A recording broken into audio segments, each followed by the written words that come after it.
Alors aujourd'hui, on continue avec le processus de développement logiciel. Donc, on avait parlé l'autre fois de la phase d'analyse spécification des besoins. D'accord? Et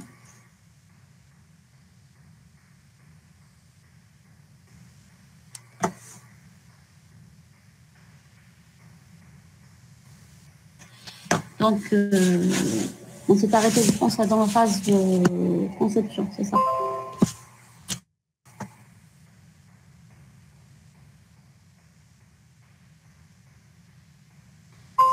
Alors, pendant la conception,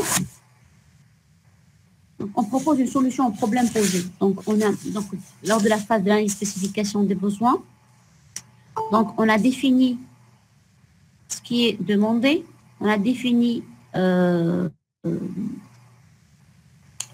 les besoins, bien les fonctionnalités voulues dans notre système à développer, d'accord? Alors que dans la phase,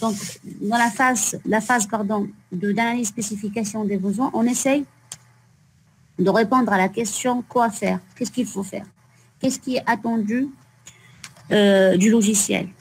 Alors que pendant la phase de conception, on propose une solution au problème posé. Donc, on essaye de répondre à la question comment faire.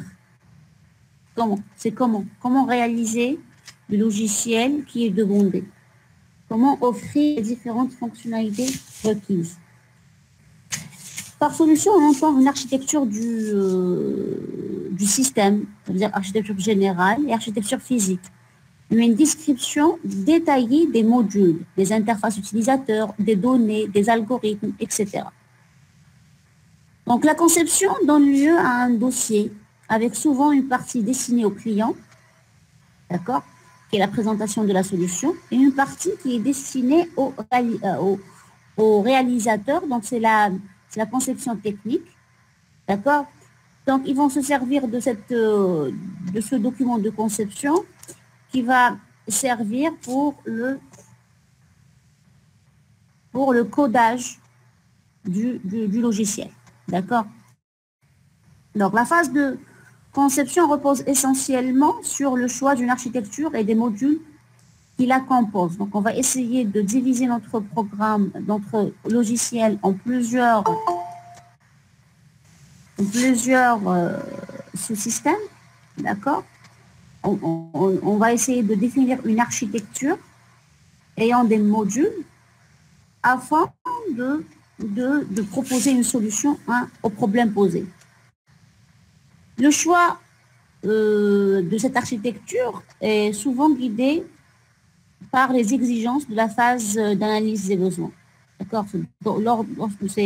C'est les exigences de la phase d'analyse des besoins qui vont nous permettre d'adopter telle ou telle solution. Par exemple, le client peut exiger un système décrit en UML.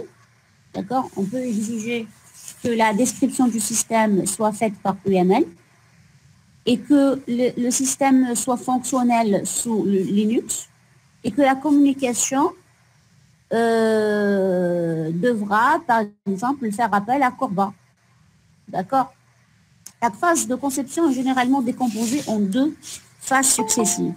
Donc, premièrement, on a la conception générale ou bien la conception globale. Elle est dite aussi architecturale ou bien préliminaire. Il y a aussi un autre type de conception qui est la conception détaillée. Alors, on commence par la conception. Donc, on a deux phases de conception. Donc, premièrement, on a la phase de conception globale, architecturale, générale. D'accord? Et on a aussi la phase de conception détaillée. Alors, pour la conception globale, pendant cette phase, l'architecture du logiciel est définie, ainsi que les interfaces entre les différents modules. On va essayer de rendre les différents constituants du produit aussi indépendants que possible, de manière à faciliter à la fois le développement parallèle et la maintenance future. Ça veut dire quoi? Ça veut dire que je vais définir, je vais essayer de décomposer mon système, ma solution en plusieurs composants. Ces composants doivent être aussi indépendants que possible. Pourquoi cette indépendance? Pourquoi on veille à faire ça? C'est pour faciliter par la suite le développement, lorsque j'ai deux composants qui sont indépendants, je peux lancer parallèlement le codage des deux composants. Je n'ai pas besoin de coder le composant A, d'attendre le codage du composant A jusqu'à sa fin. Ensuite, je lance le codage du composant B. Non, lorsqu'ils sont indépendants, je peux lancer le codage de A et de B en parallèle. Aussi, un autre avantage de cette décomposition est que c'est de faciliter la maintenance future. Donc là, lorsque mes composants sont indépendants, lorsque je veux faire une maintenance sur un composant donné, donc je vais directement à ce composant-là. Je n'ai pas besoin de modifier d'autres composants. Ce type de conception, qui est la conception globale, focalise sur la structuration du système en sous-système. Chaque sous-système doit avoir un rôle bien identifié. Les relations de coopération, ça veut dire l'échange de données, de signaux, etc., entre les différents composants, il doit être clairement défini. Donc, les différentes solutions peuvent être envisagées selon les situations. Par exemple, on peut adopter une solution centralisée, solution monocyte, une solution répartie, réseau, peer-to-peer, client-serveur, etc. Donc, ça dépendra. Donc, l'architecture à adopter dépendra de la situation dans laquelle on est. La notion de composant est souvent utilisée dans les approches de conception d'architecture. Si nécessaire, il faut commencer par l'ébauche de plusieurs variantes. Si les choses ne sont pas vraiment très claires dès le départ, donc on peut proposer plusieurs variantes de solutions et choisir par la suite celle qui offre le meilleur rapport entre coût et avantage. Parce que vous savez que chaque type de solution aura un coût bien précis et bien spécifique. D'accord? Et des avantages aussi bien spécifiques. Donc, on va essayer. Donc, on fait l'ébauche de plusieurs variantes de solutions. D'accord? On ne va pas implémenter les solutions, mais on va étudier les différentes solutions possibles et on va essayer de choisir la meilleure solution qui offre le meilleur rapport coût-avantage. Il faut ensuite, une fois qu'on a retenu une solution, il faut la décrire et la détailler. En particulier, il faut décrire l'architecture de la solution, c'est-à-dire son organisation en entités, les interfaces de ces entités, et les interactions entre ces entités. Ce processus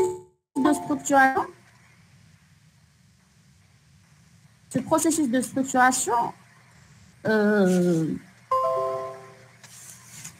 doit être poursuivi jusqu'à ce que tous les éléments du document de spécification soient pris en compte. Donc, il faut prendre tous les éléments, d'accord, nécessaires à la solution.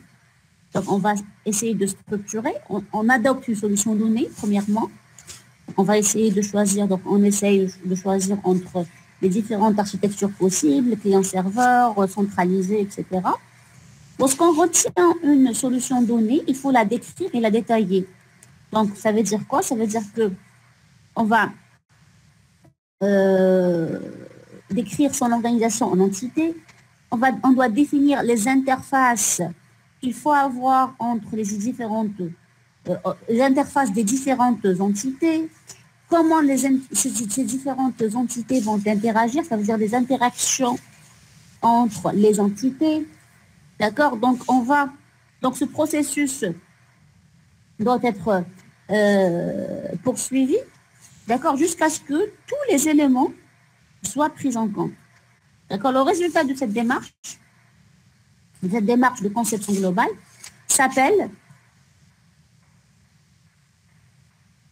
donc le résultat ici s'appelle un document de conception générale. On appelle ça un document de conception générale. Et puis, pendant cette phase aussi, il faut également préparer la phase d'intégration. Parce que là, on est en train de décomposer, d'accord? Mais il faut se mettre dans la tête qu'après un certain moment, donc on est en train de décomposer pour mieux maîtriser notre problème.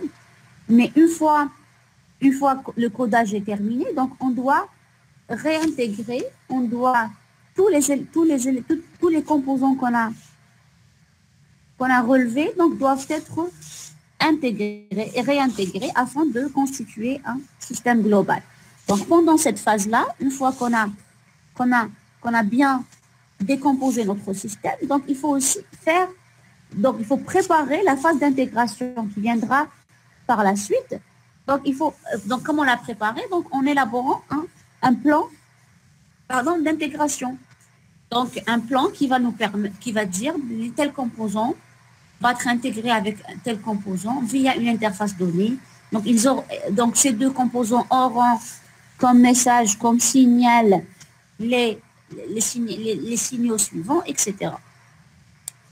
Donc, on peut aussi donner, lors de cette conception globale, un plan de test d'intégration, parce qu'on peut définir quels sont les tests nécessaires pour juger cette intégration, pour dire est-ce qu'elle est correcte, est-ce qu'elle a été faite correctement ou non. Alors, ici, je voudrais bien clarifier encore plus la notion de module, de décomposition de système, parce que c'est une notion qui est très, très importante en génie logiciel. Donc, je veux un peu m'étaler dans ce genre. Donc, un module est un composant d'une application, d'accord, contenant des définitions de données, et de types de données, et des fonctions constituant un tout cohérent. On peut aussi définir un module comme un fournisseur de ressources et de services pour d'autres modules. D'accord? C'est ça un module. Un module, il est vu comme si c'était un fournisseur qui va fournir à d'autres modules des ressources, des services. D'accord? Donc, un module doit interagir avec d'autres modules. D'accord? On ne peut pas. Donc, lorsque un système est décomposé en plusieurs modules, ces modules-là doivent communiquer ensemble parce qu'ils vont appartenir à un même système. Donc, les relations entre les différents modules doivent être identifiées et spécifiées avec précision. Donc, lorsque je décompose, donc je décompose en modules. Donc, il faut savoir chaque module, quelles sont ses spécificités, quelles sont les fonctions qu'il doit offrir et comment il doit interagir avec les autres modules. Et là, les relations entre les modules doivent être identifiées et spécifiées avec précision. Donc, lors de la conception, je dois à la fois concevoir mes modules, donc décomposer mes modules, décomposer le système en général en plusieurs modules. Aussi, je dois aussi définir les relations donc, entre les différents modules. Je dois les définir avec précision. D'ailleurs, le choix des modules, donc de l'architecture du système en général, est souvent subjectif, car elle dépend des habitudes, de l'expérience du concepteur. Donc, ça dépendra de l'approche aussi utilisée pour décomposer. Si on propose un système nouveau à plusieurs concepteurs, ils vont travailler de manière séparée, Donc, il est fort probable d'avoir autant de décomposition modulaire qu'il y a de concepteurs. Donc, si on donne un problème donné à 20 concepteurs,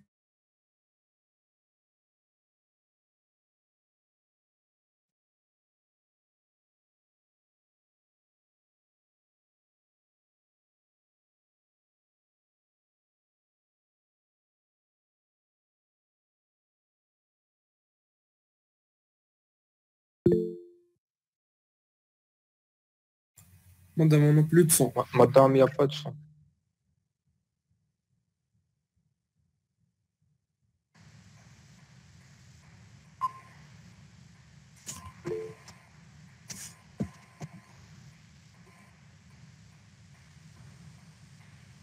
Oui, désolé, j'avais une déconnexion.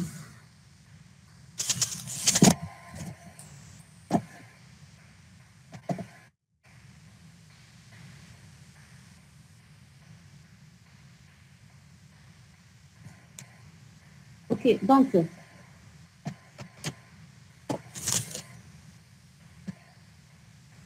je disais bien que si je vais donner un problème donné à 20 concepteurs, donc il est fort probable d'avoir, donc je donne un problème donné, une conception à réaliser à 20 concepteurs différents.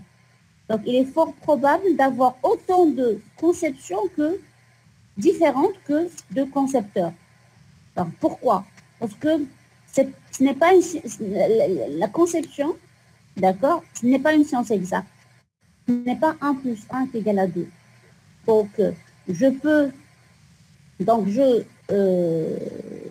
me dis que, donc, pour décomposer donc, un tel, donc, ça dépend de l'expérience, de la façon de voir les choses de chaque concepteur. D'accord? Et cela ne veut pas dire qu'une conception est... On ne peut pas dire que la conception de X est fausse et la conception de Y est juste. Ça dépendra de la manière avec laquelle chaque personne peut voir le problème et comment elle voit la solution à ce problème-là. D'accord?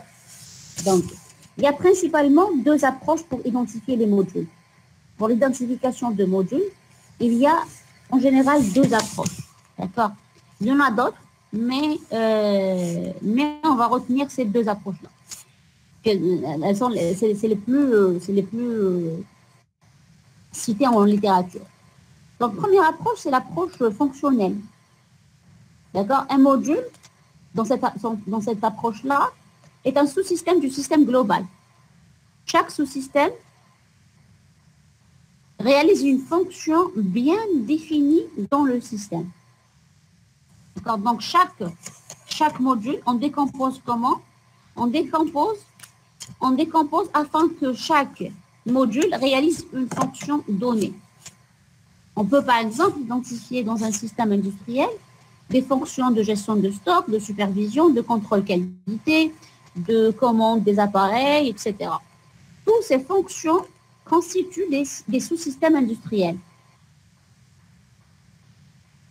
Par exemple, comme méthode ici, on peut citer, dans cette approche-là fonctionnelle, on peut citer SADT, qui est Structure Analysis Design Technique, et SASD, qui est Structure Analysis Structure Design. Alors, ces 2 méthodes-là sont des méthodes fonctionnelles qui permettent de diviser un système.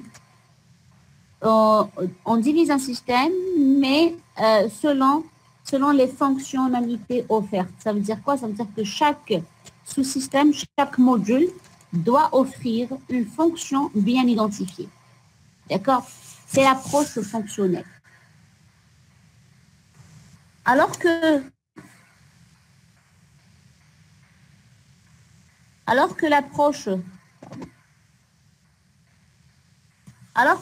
l'autre approche, c'est l'approche orientée objet. Dans cette approche, les modules principaux correspondent aux objets concrets du domaine d'application. Par exemple, un robot, un objet robot, un objet capteur, un objet caméra. D'accord? Donc, les objets regroupent à la fois des données et des traitements. Ce sont des entités autonomes qui collaborent pour réaliser le système global. Donc, les relations qu'on peut avoir entre les différents objets sont des relations, par exemple, de spécialisation, de généralisation, d'héritage, etc. Donc, cela permet d'avoir plus de souplesse lors de la réutilisation des objets. Je répète, donc, l'approche orientée objet consiste à faire quoi? Consiste à découper notre problème, notre système, en plusieurs modules, ok?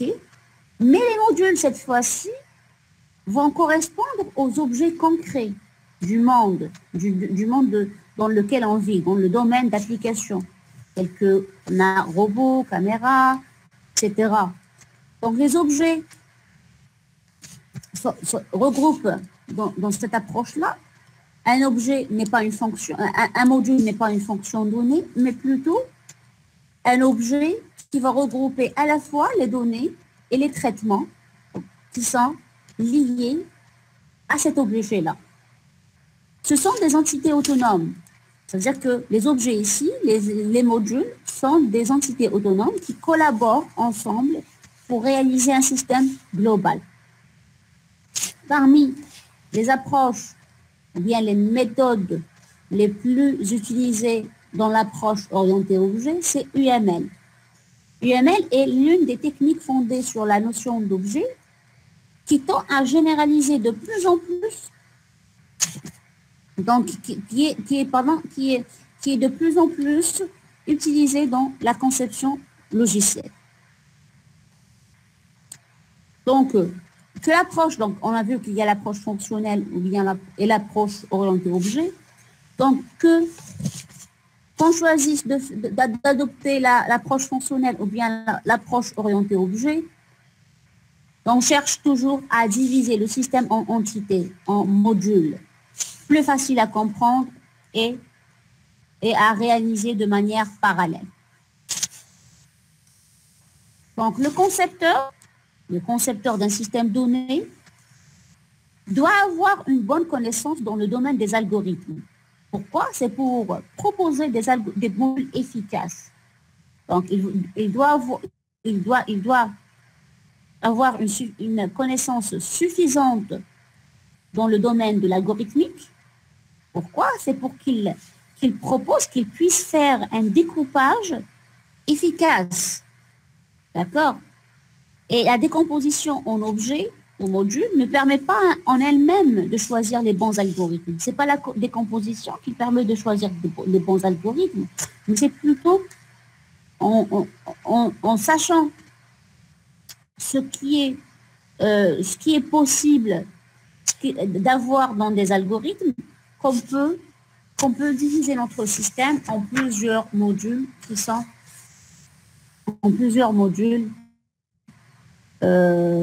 soient efficaces. Alors maintenant, après la conception globale du système, donc on passe à ce qu'on appelle la conception détaillée. Bon, le but, c'est quoi? C'est d'affiner la conception générale. Donc on va essayer de détailler la conception générale. Lors de la conception générale, on a défini les modules et les différentes interactions entre les modules. Mais les modules eux-mêmes ne sont pas encore définis. À l'intérieur d'un module, on n'a pas encore défini ce qu'il doit y avoir. Donc, cette conception détaillée va commencer par décomposer les entités découvertes lors de la conception générale en entités plus élémentaires. Donc, c'est possible que la conception...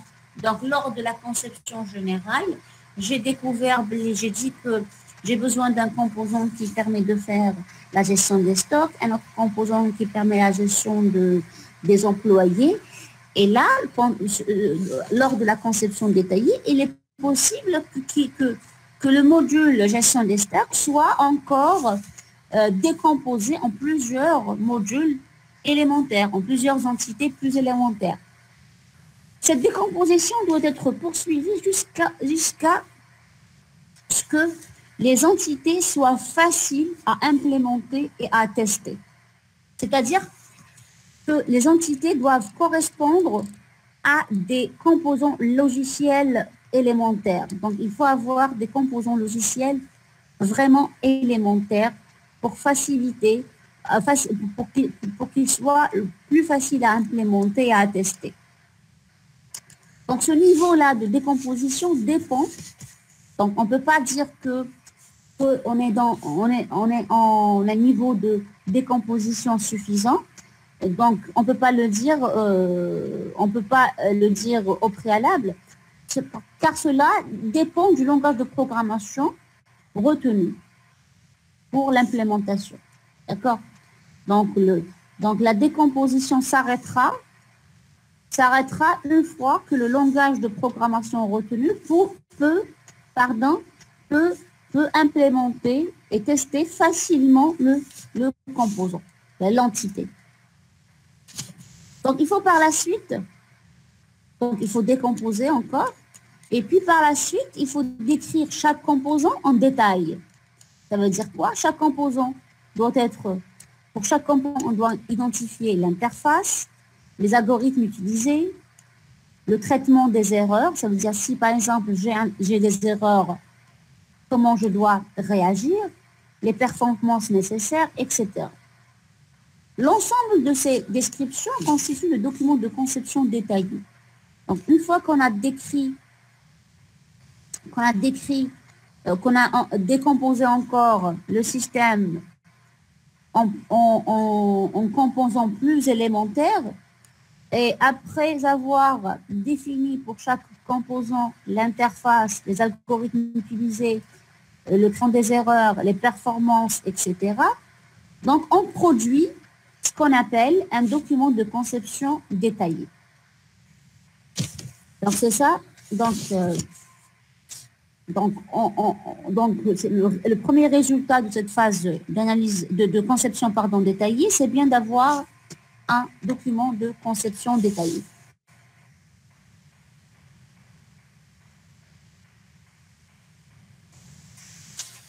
Alors, pendant la conception détaillée, il faut également préparer la vérification des composants élémentaires, qui fera l'objet de la phase des tests unitaires.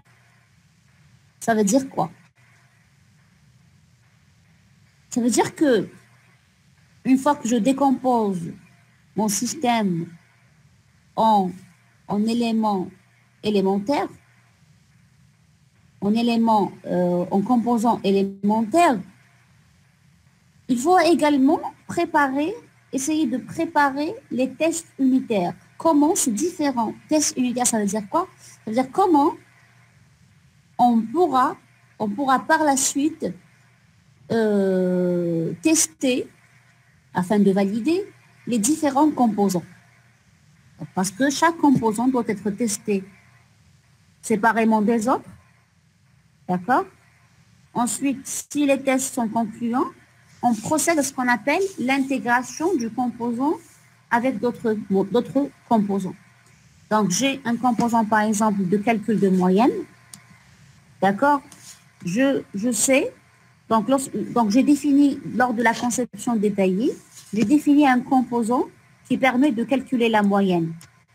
D'accord? Donc, je vais dire, lors de cette phase-là, je vais établir un plan qui permet de tester ce composant-là qui sert à calculer une moyenne.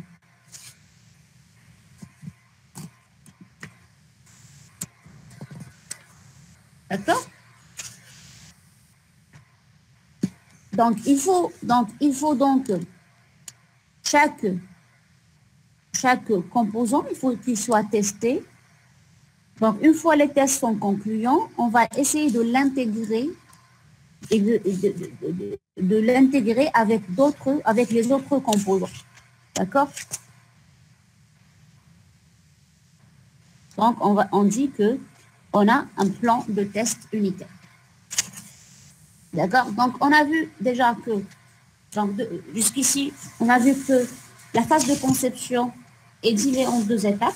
Premièrement, la conception architecturale ou bien globale, dans laquelle on définit les composants principaux du système.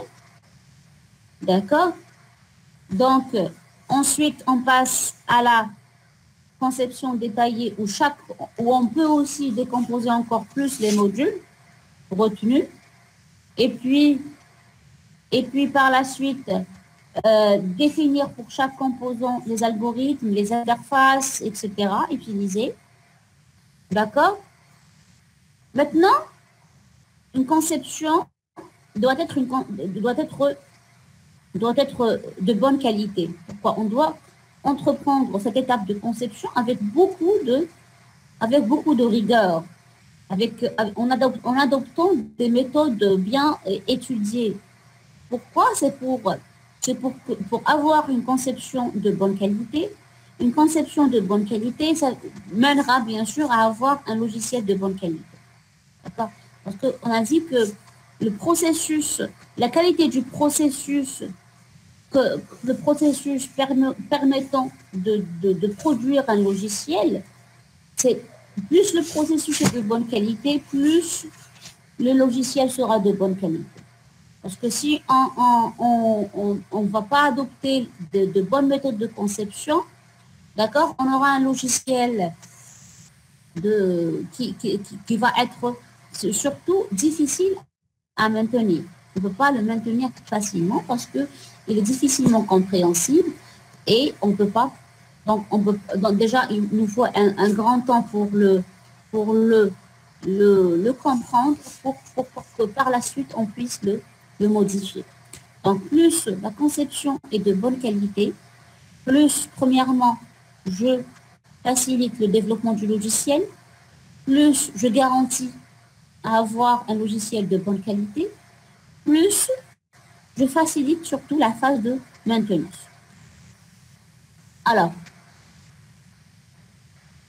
donc les chercheurs ici, dans ce domaine-là, donc, ils ont défini certains critères pour juger de la qualité d'une conception. Pour dire qu'une conception est de bonne qualité, donc on a défini un certain nombre de critères. Donc, la composante la plus importante de la qualité d'une conception est la maintenabilité. C'est la maintenabilité la maintenabilité, c'est la facilité avec laquelle le logiciel va être maintenu, va être modifié, corrigé, etc. Et pour garantir le fait d'avoir une meilleure maintenabilité, c'est en maximisant la cohésion à l'intérieur des composants et en minimisant le couplage entre les composants. Donc, cohésion, ça veut dire quoi? Ça veut dire que, donc pour la cohésion,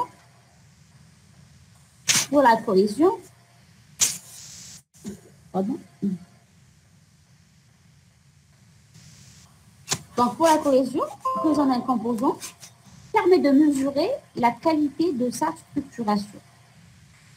Donc la cohésion d'un composant permet de mesurer la qualité de sa structuration. Un composant devrait implémenter une seule fonction logique ou une seule entité logique. Donc chaque composant doit implémenter, si on adopte l'approche fonctionnelle, donc le composant doit implémenter une seule fonction logique. Et si on adopte l'approche orientée objet, un composant doit implémenter une seule entité logique. D'accord? Pour que les données et les traitements à l'intérieur d'un même module soient en forte cohésion. La cohésion, d'ailleurs, c'est une caractéristique qui est très désirable. Donc, on souhaite avoir une bonne cohésion. Pourquoi? Parce qu'elle signifie que chaque entité ne représente qu'une partie de la résolution du problème. Donc, le fait d'avoir une forte cohésion à l'intérieur d'un module donné, ça veut dire que les données, tout ce qui est à l'intérieur du module est en forte relation. Donc, ça veut dire qu'on n'implémente qu'une entité logique, qu'une seule entité logique. Et puisque ce concept de cohésion est très important, d'accord?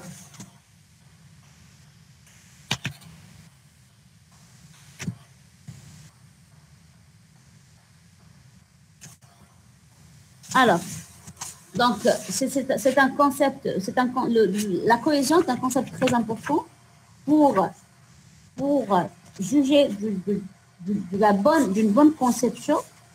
D'accord? Donc, on veille toujours à ce que chaque composant représente une seule entité logique. D'accord? Donc, je ne vais pas dire que je vais mettre dans le même composant, par exemple, robot et fenêtre, par exemple, dans un même composant.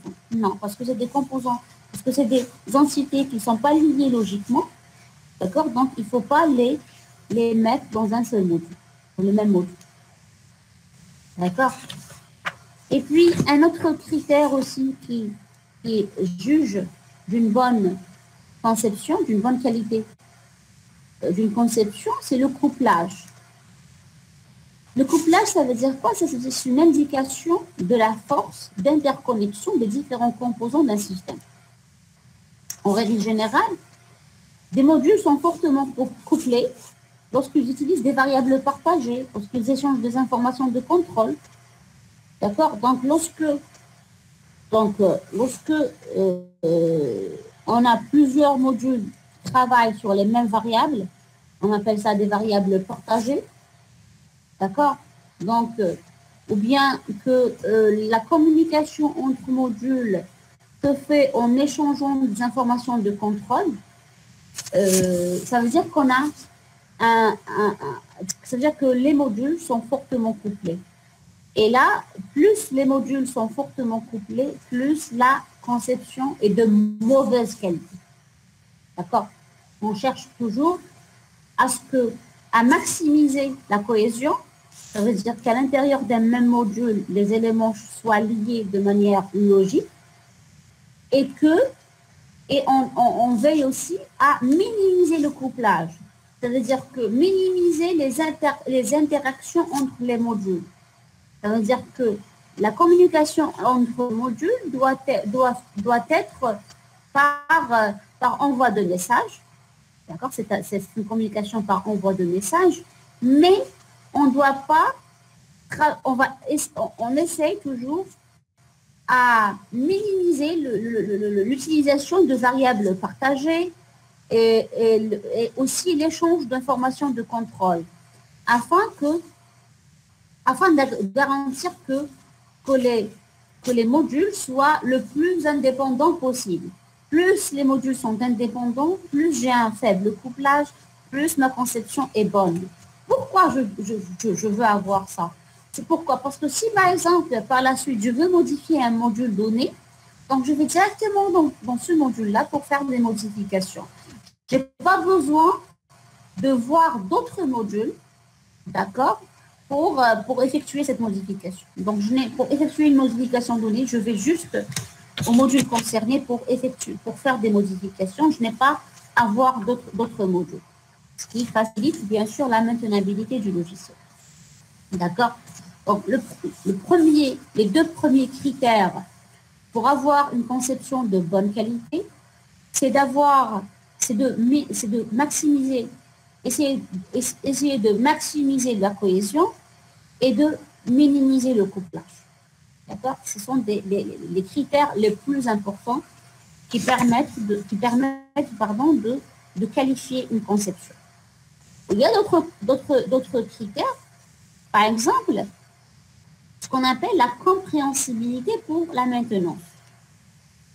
Donc, pour modifier un composant dans une conception, il faut que celui qui est responsable de cette modification comprenne l'opération ou bien l'objectif du composant. Cette compréhensibilité dépend d'un certain nombre de caractéristiques qui sont, premièrement, bien sûr, la cohésion.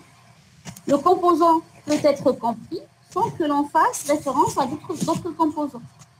Donc, pour rendre notre système compréhensible, pour qu'on puisse par la suite le modifier, donc plus on maximise la cohésion, donc ça veut dire quoi? Ça veut dire que le composant peut être compris sans que l'on fasse référence à d'autres composants. Je n'ai pas besoin de voir d'autres composants pour comprendre un composant donné.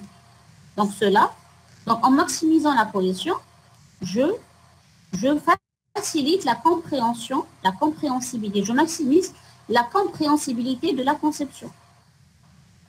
D'accord?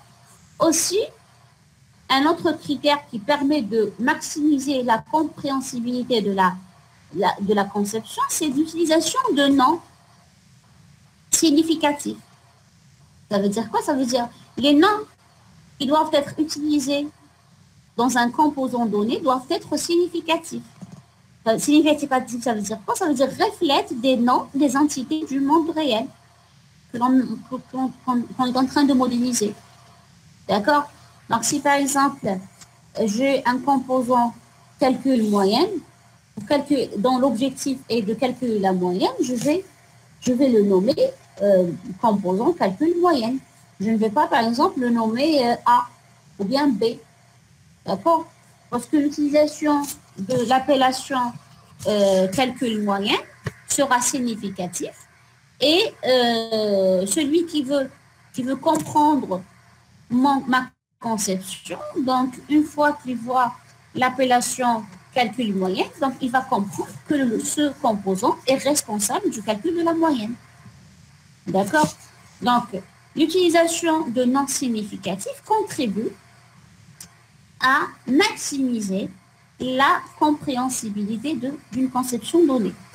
D'accord? Donc, lorsque je fais une conception, je veille à utiliser, donc j'utilise des noms significatifs, d'accord?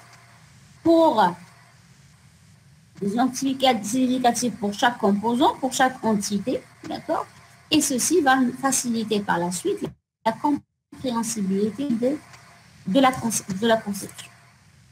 Aussi, un élément très important aussi qui permet de faciliter la compréhensibilité d'une conception donnée, c'est la documentation. Utiliser des documents. Donc, chaque composant, donc, est-ce que chaque composant est documenté de manière à ce que l'on puisse établir une correspondance claire entre le monde réel et le composant? Est-ce que cette correspondance est résumée quelque part? Donc, est-ce que mon composant, donc je dois le documenter, je dois donner, par exemple, documenter en utilisant des commentaires ou bien des documents dans le document de conception. D'accord? Donc là, cette documentation doit refléter une bonne correspondance qui est claire entre le monde réel et le composant. D'accord?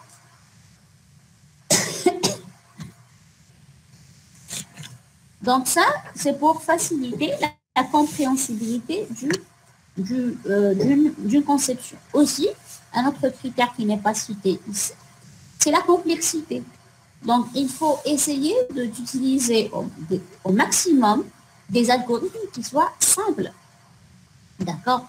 Plus les algorithmes sont simples, plus je peux les comprendre. Plus oui, je peux les comprendre. D'accord? Plus j'augmente la compréhensibilité de la conception. D'accord? Donc, premier critère qu'on avait pour juger de la qualité d'une conception. Donc, on avait parlé de la cohésion. Donc, il faut toujours essayer de maximiser la cohésion. Aussi, un autre critère qui est le couplage. Donc, il faut essayer de minimiser le couplage entre les composants du système. Aussi, on a ce qu'on appelle la compréhensibilité de la conception. Donc, il faut toujours essayer de maximiser cette compréhensibilité. Ça veut dire quoi, ma compréhensibilité? Ça veut dire rendre la conception plus compréhensible, rendre la conception facilement compréhensible. D'accord? Pourquoi facilement compréhensible? Pour que par la suite, que ce soit l'équipe de développement, donc les personnes qui sont responsables du codage, donc ils vont facilement comprendre la conception pour faire par la suite le codage, ou bien pour les gens qui essayent de modifier le logiciel, pour le corriger, pour le faire évoluer, etc. Donc là, ces personnes-là aussi, on doit leur offrir une conception qui soit compréhensible, qui soit facilement compréhensible pour gagner du temps et faciliter les modifications par la suite. Aussi, un autre critère pour juger d'une conception, c'est l'adaptabilité. Si l'on doit maintenir une conception, cette conception doit être facilement adaptable. Bien sûr, il faut pour cela que les composants soient faiblement couplés. Plus les composants sont faiblement couplés, plus je peux adapter un composant donné. Par exemple, j'ai un composant affichage. J'affiche sur un écran 16 pouces, par exemple, un composant affichage qui est responsable de l'affichage. Donc, je l'ai, parce que mon système est destiné à un type particulier d'ordinateur ayant un écran de 16 pouces, d'accord? Si, par exemple, après un an d'utilisation, on décide d'avoir un autre type de matériel, par exemple des écrans 32 pouces, par exemple, et là, je dois adapter mon système globalement, je dois l'adapter pour qu'il soit affichable sur ce type d'écran.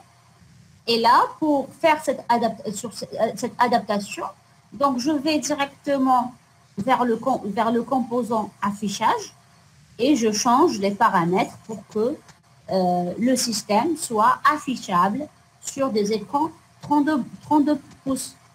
Et là, plus, donc mon système a été conçu de manière étudiée, ça veut dire qu'on a fait une bonne cohésion, une forte cohésion et un faible couplage. Donc, je vais directement au composant affichage pour faire les modifications. Je n'ai pas besoin de revoir d'autres composants pour faire cette modification. D'accord? Donc là, plus j'ai un faible couplage, plus j'améliore l'adaptabilité de mon système, de ma conception. D'accord? En plus, la conception doit être bien documentée. La documentation des composants doit être facilement compréhensible et consistante surtout avec l'implémentation qui doit aussi être décrite de manière lisible. Même le codage doit être décrit de manière lisible. Donc, pour juger pour dire que j'ai une bonne conception, donc je dois avoir une forte cohésion, un faible couplage, une bonne compréhensibilité pour garantir une bonne maintenance et une bonne adaptabilité, d'accord? Donc, pour garantir aussi une bonne maintenance de mon logiciel, d'accord? Donc c'est la phase de conception qui est une phase très importante lors du processus de développement logiciel. Donc, on a commencé par analyse spécification des besoins. On passe à la conception qui est premièrement une conception globale, bien architecturale, dans laquelle on adopte une architecture donnée.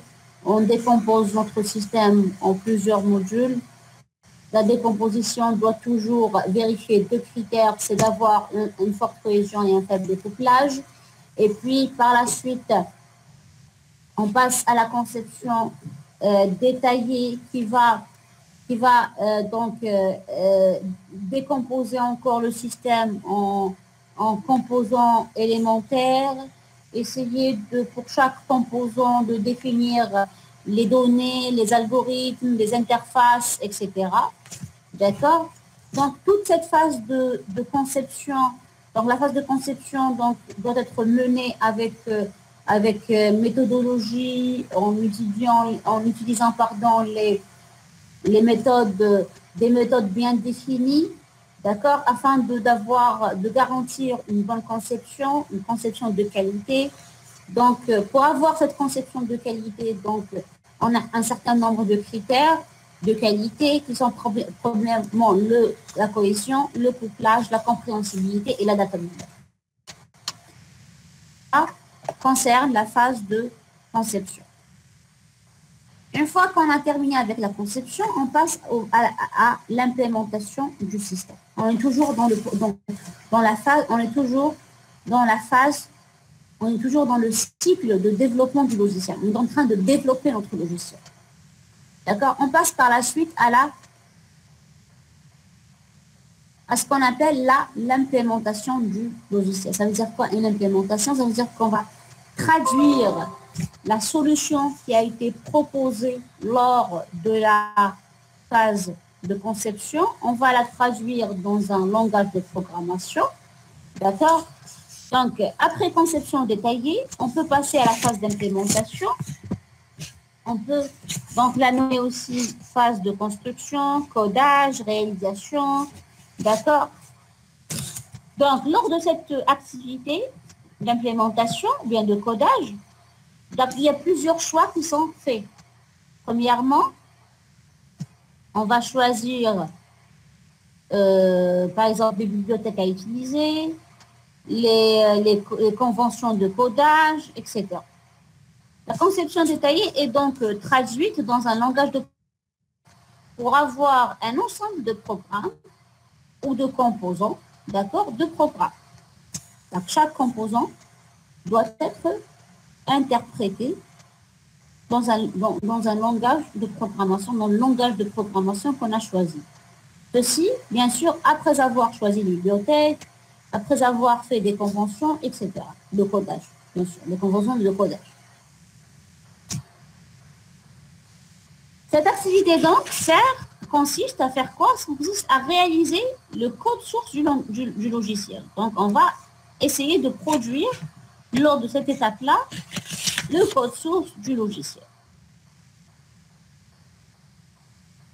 Il faut noter aussi que tout en développant les composants d'un logiciel, les tests unitaires sont menés pour permettre de vérifier ces unités, est-ce qu'elles répondent réellement aux exigences, aux spécifications.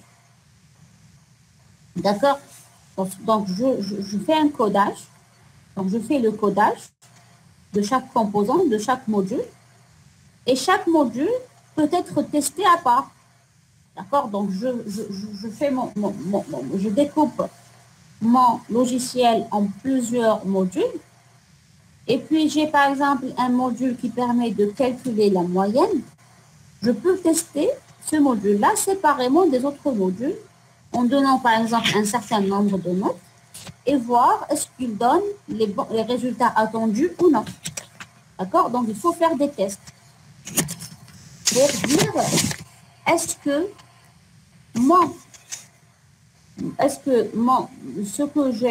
la solution que j'ai adoptée, est-ce que ma programmation a été bien faite? D'accord?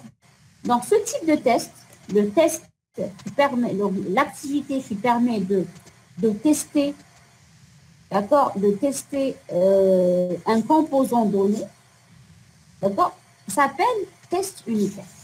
D'accord? Donc, le test, pourquoi on le fait? C'est pour s'assurer que le logiciel possède effectivement les caractéristiques requises pour son contexte d'utilisation. La première action à entreprendre est donc de décrire avec précision, d'accord, les fonctionnalités attendues, les contraintes d'environnement et aussi on peut décrire les situations dangereuses qu'il faut considérer. Donc, le test en général a pour objectif, premièrement, de détecter d'éventuels écarts entre le comportement attendu et le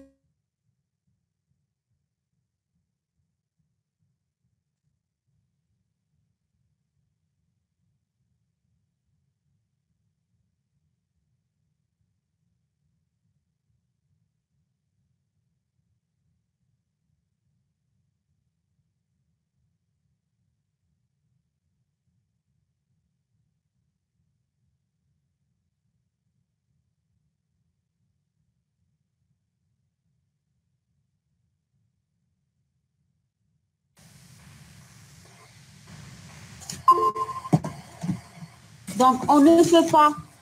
Désolé, j'ai eu une déconnexion. OK. Donc, une fois qu'on a codé le logiciel, codé les différents composants d'un logiciel, donc on ne peut pas le livrer directement. Donc, il faut s'assurer que ce qui a été développé répond réellement aux objectifs attendus. D'accord? C'est pour aussi obtenir la confiance nécessaire avant l'utilisation opérationnelle du logiciel. Il faut aussi noter que le nombre de fautes détectées ne peut pas être considéré comme un critère de réussite des tests. Ce n'est pas parce que je détecte un nombre important d'erreurs que lors des tests, bien sûr, hein, c'est que j'ai fait les tests nécessaires. Non. D'accord, ce n'est pas vraiment un critère. Le retour d'expérience montre en effet que,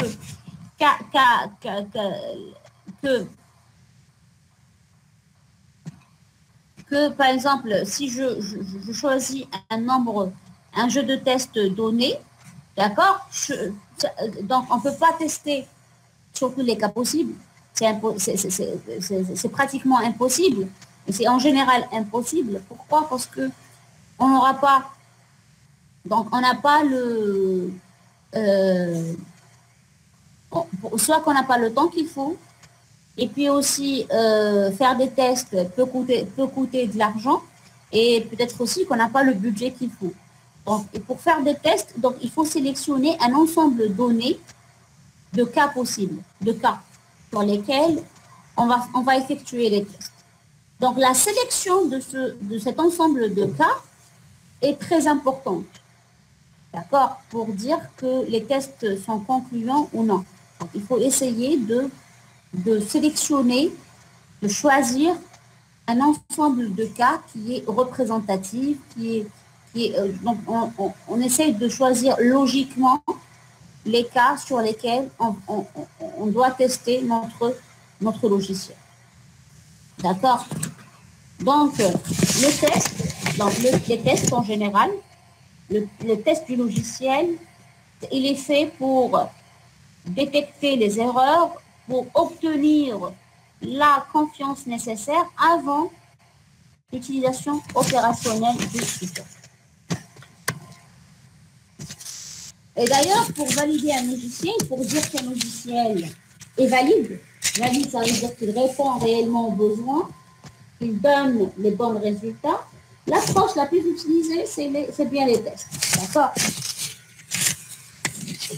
Donc, on ne peut pas choisir, on ne peut pas tester sur tous les cas possibles, mais on sélectionne un sous-ensemble de cas possibles, et on veille à ce que ce sous-ensemble-là soit sélectionné de manière logique pour qu'il soit représentatif. D'accord?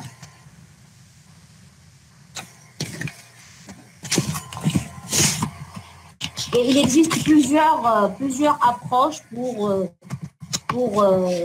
tester un logiciel. Donc, on a vu, il y a plusieurs types de logiciels aussi, de tests.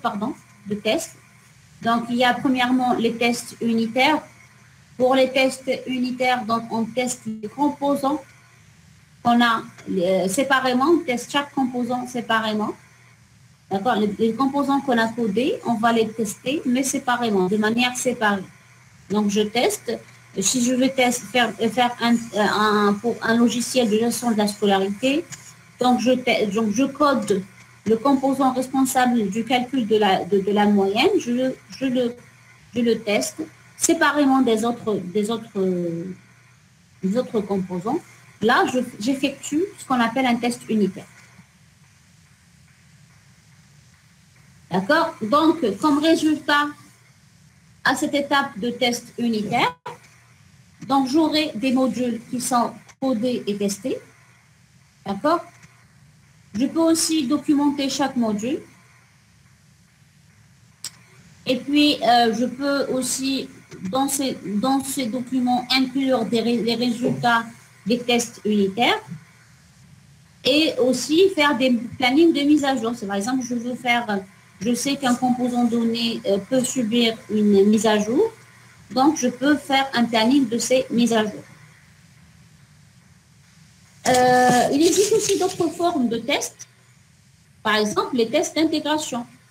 Donc, après avoir testé les différents modules de manière séparée, donc il faut les intégrer. D'accord? Donc, il faut, après avoir fait cette étape de test unitaire, donc je vais essayer de, une fois que je suis sûre que les différents composants sont valides, sont corrects, d'accord, je vais veiller à ce qu'on appelle l'intégration des différents composants. Parce que je ne peux pas, un système, ce n'est pas un ensemble de composants séparés, mais plutôt un ensemble de composants, mais plutôt un tout. D'accord? Donc, une fois que j'ai testé tous mes composants, une fois que j'ai testé tous mes composants, je dois faire quoi? Je dois les intégrer. Je dois les faire donc, je dois les lier. Je dois lier les différents composants pour constituer un tout. D'accord? Donc, pour constituer un tout, pour construire un système global. Donc, il y a différentes approches ici à entreprendre. Par exemple, je peux faire l'intégration composant par composant. Ça veut dire quoi? Je prends un composant, j'intègre un autre composant, et il faut se mettre dans la tête que l'intégration elle-même, il faut qu'elle soit testée. D'accord? Ce n'est pas parce qu'un module A fonctionne bien et qu'un module B fonctionne bien que l'ensemble A et B va fonctionner bien aussi. Non. D'accord? Donc, il se peut que la décomposition elle-même était mal faite. D'accord? Donc, ou bien la communication est mal définie entre les modules A et B. D'accord? Donc, une fois qu'on a testé A et B, d'accord, qu'on a testé les composants A et B, maintenant, il faut faire quoi? Il faut intégrer A et B, il faut rassembler A et B, d'accord? Il faut faire un assemblage de A et B, et puis, après cet assemblage, il faut tester. Est-ce que l'ensemble marche bien? D'accord? Je répète, ce n'est pas parce que A marche bien et B marche bien que l'ensemble A et B marchera bien aussi. D'accord? Donc, il faut encore tester A et B ensemble. Et ce type de test s'appelle test d'intégration. D'accord? Donc, je fais premièrement ce qu'on appelle des tests unitaires sur chaque composant. J'intègre. Et puis, après intégration, il faut aussi faire ce qu'on appelle des tests. D'accord? Donc, une fois qu'on a fait les tests d'intégration, on aura ce qu'on appelle le logiciel. D'accord? Le logiciel, c'est qui va être testé. Donc, on a fait plusieurs tests d'intégration. Donc, on teste, au final, on teste le logiciel. D'accord? On teste le logiciel. Donc là, on teste le logiciel. On essaie aussi de produire, lors de cette étape d'intégration, on peut essayer de produire aussi un manuel d'utilisation. Donc la manière c'est comme si un mode d'emploi, la manière avec laquelle le logiciel doit être utilisé. Donc, on définit aussi quelles sont les fonctionnalités offertes, comment utiliser ces fonctionnalités, comment on peut exploiter ces fonctionnalités. OK, donc là, donc on conçoit, on code les différents composants. Après codage des différents composants, on effectue des tests unitaires sur chaque composant, et puis après, on fait une intégration, c'est-à-dire l'assemblage des composants. On fait des tests d'intégration. À la fin, j'aurai un logiciel qui est testé, j'aurai aussi un manuel d'utilisation. D'accord? Une fois qu'on a testé le logiciel, donc il faut aussi faire une qualification. Qualification, ça veut dire quoi? Ça veut dire tester, pardon, le logiciel dans son environnement réel. D'accord? Ça veut dire que je vais tester en vraie grandeur le logiciel dans les conditions normales d'utilisation et d'intégrer le logiciel dans l'environnement extérieur. L'environnement extérieur, ça veut dire quoi? Ça veut dire que le logiciel peut interagir avec d'autres logiciels, peut être utilisé par d'autres utilisateurs, etc. Donc, je vais essayer de tester mon logiciel dans l'environnement dans lequel il va être opérationnel. D'accord? Donc, la classification, si vous voulez, c'est un autre type de test, autre que le test d'intégration et le test unitaire, qui permet de tester le logiciel dans l'environnement dans lequel il sera exécuté. D'accord? Donc, dans l'environnement dans lequel il sera exécuté, il y aura d'autres logiciels avec lesquels il va interagir. Donc, on va essayer de tester cette interaction. On va essayer de tester, peut-être interagir avec d'autres équipements. On va essayer de le tester aussi cette interaction, etc. Donc, il faut vérifier que le logiciel développé répond aux besoins exprimés dans la phase spécification et analyse des besoins. D'accord? Cette phase-là, justement, de qualification, termine le développement logiciel. Donc, à l'issue de cette phase, le logiciel est prêt à la mise en exploitation. D'accord? Donc, après cette opération, après cette étape de qualification dans laquelle on a testé le logiciel dans son environnement d'exécution, d'accord, dans l'environnement réel d'exécution. Donc, c'est soit que le logiciel est bon ou non, c'est soit OK ou non, non OK, d'accord. Et une fois que le logiciel, qu'on a bien vérifié que le logiciel répond réellement aux besoins spécifiés, qu'il est opérationnel sur son environnement d'utilisation, on procède par la suite. Donc, on termine le développement du logiciel. Le cycle de développement logiciel sera terminé et on passe à ce qu'on appelle l'installation. D'accord? Donc, cette étape-là, elle est en général prise en charge par l'équipe de développement pour un logiciel qui est fait sur mesure. D'accord? À l'opposé, pour un logiciel à large diffusion, l'acheteur se charge de l'installation. D'accord? Si le logiciel est fait sur mesure, donc en général, c'est l'équipe de développement, un élément de l'équipe de développement qui va se charger de cette installation.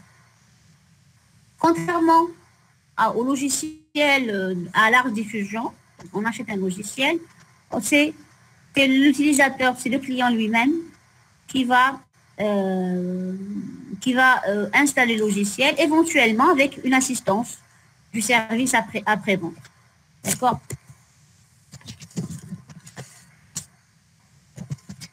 Donc, dans cette étape, donc, le logiciel sera installé dans son propre environnement. Si, par exemple, on avait déjà un logiciel qui était, on utilisait déjà un logiciel,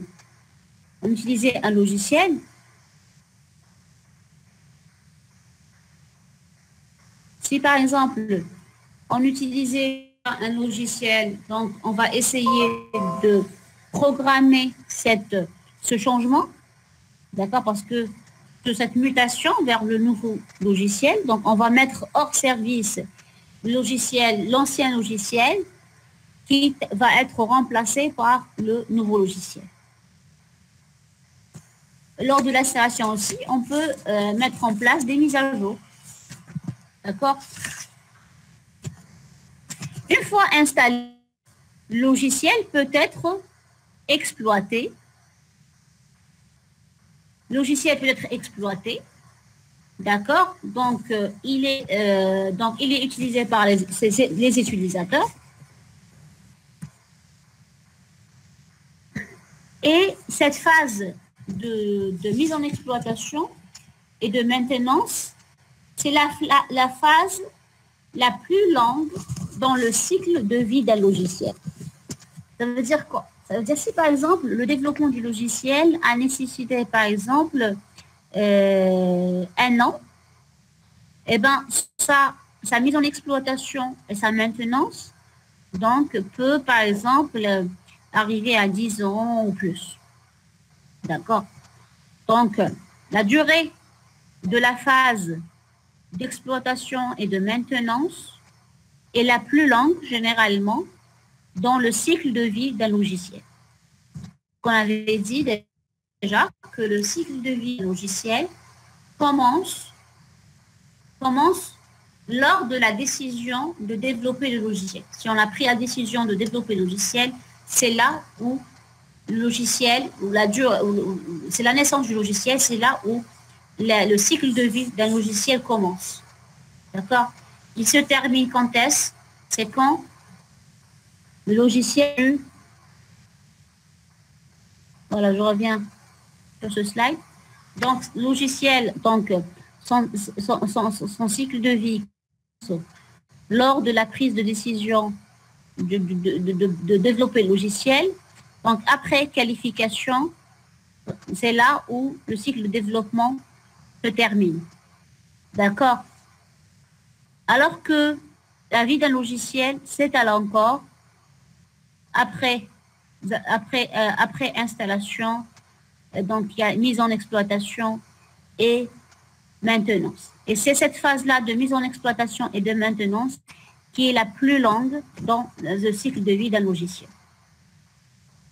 Le logiciel est maintenant employé une fois en exploitation, le logiciel est employé dans son environnement opérationnel. Son comportement est surveillé. Aussi, si nécessaire, il sera modifié. Cette dernière activité de modification de logiciel s'appelle maintenance du logiciel. C'est la maintenance du logiciel. Il peut être nécessaire de modifier le logiciel pour corriger des défauts, pour améliorer ses performances ou d'autres caractéristiques. Aussi, on peut le modifier pour l'adapter. Adapter le logiciel à un nouvel environnement, ou pour répondre à de nouveaux besoins, ou à des besoins qui sont modifiés. D'accord? Donc, on peut donc distinguer dans la maintenance. D'accord? Donc, la maintenance, c'est quoi? C'est le processus qui permet de modifier un logiciel donné. Cette modification peut être soit pour corriger des erreurs, des défauts, des bugs, pour améliorer les performances, d'accord? Donc, ça veut dire donc, offrir d'autres fonctionnalités, ou bien aussi on peut adapter, on peut faire des modifications afin d'adapter un logiciel à un nouvel environnement, d'accord? De ce fait, donc, généralement, la maintenance, elle a été, donc la maintenance a été classée en 3 types essentiels. D'accord? Il y a d'autres types de maintenance, mais les 3 types les plus utilisés sont la maintenance perfective, adaptative et corrective. Donc, pour la maintenance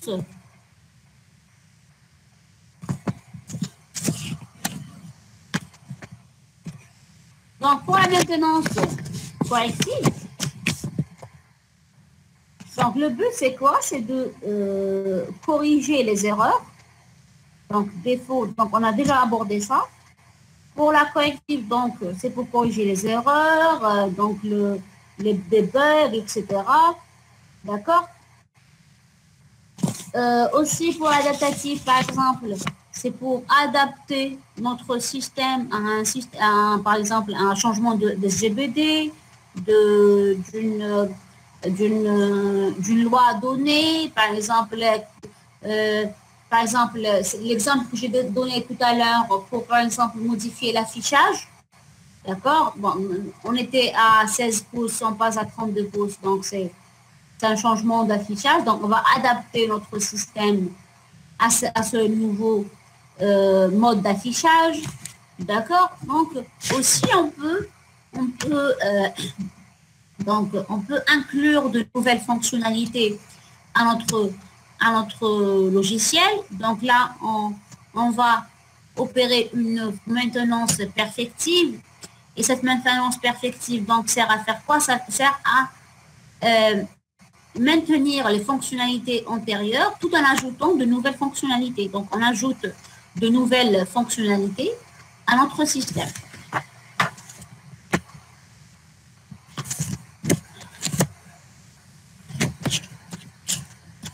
Donc, les tâches essentielles de cette étape de maintenance, de mise en exploitation et de maintenance, c'est d'effectuer des dépannages pour des corrections mineures. Ça veut dire que je vais faire ce qu'on appelle des maintenances correctives.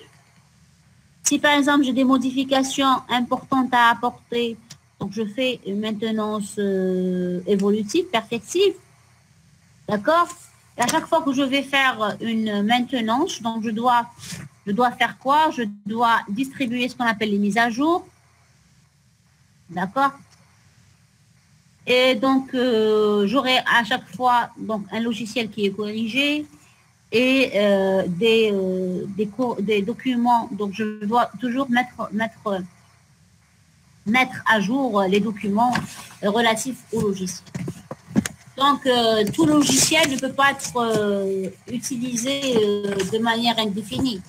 On ne peut pas utiliser éternellement un logiciel. Donc, il viendra un temps où le logiciel sera mis hors service. Et cette mise en service doit se faire premièrement, donc avant de mettre hors service un logiciel. Donc, il faut avertir les utilisateurs. Donc, il faut leur dire au préalable que le logiciel sera mis hors service. Donc, qu'ils prennent les décisions qu'il faut. Aussi effectuer une exploitation en parallèle du logiciel et à retirer de son successeur. Puisque je vais retirer un logiciel, ça veut dire qu'il y a un logiciel meilleur qui va être installé. Et là, il faut programmer cette mutation. Il faut aussi essayer d'intégrer le nouveau logiciel. D'accord? Donc, les différentes étapes par lesquelles passe un logiciel pendant sa vie. Et donc, après avoir décrit rapidement le processus d'élaboration d'un logiciel, il s'agit de s'interroger sur la méthode à suivre pour aboutir à un résultat satisfaisant. Les modèles de cycle de vie du logiciel décrivent à un niveau très abstrait les différentes manières d'organiser la production, d'organiser les étapes. D'accord? Donc, toutes ces étapes-là, on ne peut pas les entreprendre de manière séquentielle. D'accord? Mais il existe ce qu'on appelle les modèles de cycle de vie qui vont nous permettre d'organiser ces différentes étapes, d'accord, afin d'organiser tout le processus de production. Donc, les étapes, leur ordonnancement et parfois les critères nécessaires pour passer d'une étape à une autre sont explicités, d'accord, dans ces modèles de cycle de vie. Donc, la séquence et la présence de chacune de ces activités dans le cycle de vie dépend du choix d'un modèle de cycle de vie entre le client et l'équipe de développement. Donc, on choisit au préalable le modèle de cycle de vie à adopter, puis par la suite, on définit l'enchaînement des étapes et comment ces différentes étapes vont être ordonnées. On peut avoir un parallélisme entre les étapes, etc. Donc, la plupart du temps, les logiciels sont réalisés en équipe. D'accord? La modélisation du cycle de vie permet de répartir efficacement les tâches entre les membres de l'équipe. D'accord? Entre les membres de l'équipe. Donc, on doit répartir les tâches